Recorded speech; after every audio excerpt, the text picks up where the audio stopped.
Monday of the 27th week in Ordinary Time. A reading from the letter of St. Paul to the Galatians. Brothers and sisters, I am amazed that you are so quickly forsaking the one who called you by the grace of Christ for a different gospel. Not that there is another. But there are some who are disturbing you and wish to pervert the gospel of Christ.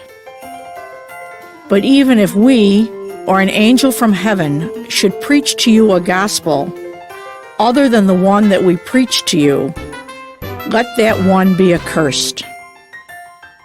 As we have said before, and now I say again, if anyone preaches to you a gospel other than the one that you received, let that one be accursed. Am I now currying favor with human beings or God? Or am I seeking to please people? If I were still trying to please people, I would not be a slave of Christ. Now I want you to know, brothers and sisters, that the gospel preached by me is not of human origin. For I did not receive it from a human being, nor was I taught it, but it came through a revelation of Jesus Christ. The word of the Lord. A reading from the Holy Gospel according to Luke. There was a scholar of the law who stood up to test Jesus and said, "Teacher, what must I do to inherit eternal life?" Jesus said to him, "What is written in the law? How do you read it?" He said in reply, "You shall love the Lord your God with all your heart, with all your being, with all your strength, and with all your mind, and your neighbor as yourself." He replied to him, "You have answered correctly. Do this and you will live." But because he wished to justify himself, he said to Jesus, "And who is my neighbor?" Jesus replied, "A man fell victim to robbers as he went down from Jerusalem to Jericho. They stripped and beat him and went off leaving him half dead. A priest happened to be going down that road, but when he saw him, he passed by on the opposite side. Likewise, a Levite came to the place, and when he saw him, he passed by on the opposite side. But a Samaritan traveler who came upon him was moved with compassion at the sight. He approached the victim, poured oil and wine over his wounds and bandaged them.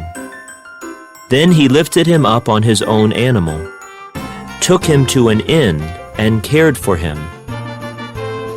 The next day he took out 2 silver coins and gave them to the innkeeper with the instruction, 'Take care of him. If you spend more than what I have given you, I shall repay you on my way back.' Which of these 3, in your opinion, was neighbor to the robber's victim?" He answered, "The one who treated him with mercy." Jesus said to him, "Go and do likewise." The Gospel of the Lord. Reflection. If God is all-loving and compassionate, then why is there so much suffering and evil in this world? Many agnostics refuse to believe in God because of this seemingly imponderable problem. If God is love, then evil and suffering must be eliminated in all its forms. What is God's answer to this human dilemma? Jesus' parable about a highway robbery gives us a helpful hint. Jesus told this dramatic story in response to a devout Jew who wanted to understand how to apply God's great commandment of love to his everyday life circumstances. In so many words, this religious-minded Jew said, "I want to love God as best as I can, and I want to love my neighbor as well. But how do I know that I am fulfilling my duty to love my neighbor as myself?" Jesus must have smiled when he heard this man challenge him to explain one's duty towards their neighbor. For the Jewish believer, the law of love was plain and simple: treat your neighbor as you would treat yourself. The real issue for this believer was the correct definition of who is my neighbor. He understood neighbor to mean one's fellow Jew who belonged to the same covenant which God made with the people of Israel. Up to a certain point, Jesus agreed with this sincere expert, but at the same time, he challenged him to see that God's view of neighbor went far beyond his narrow definition.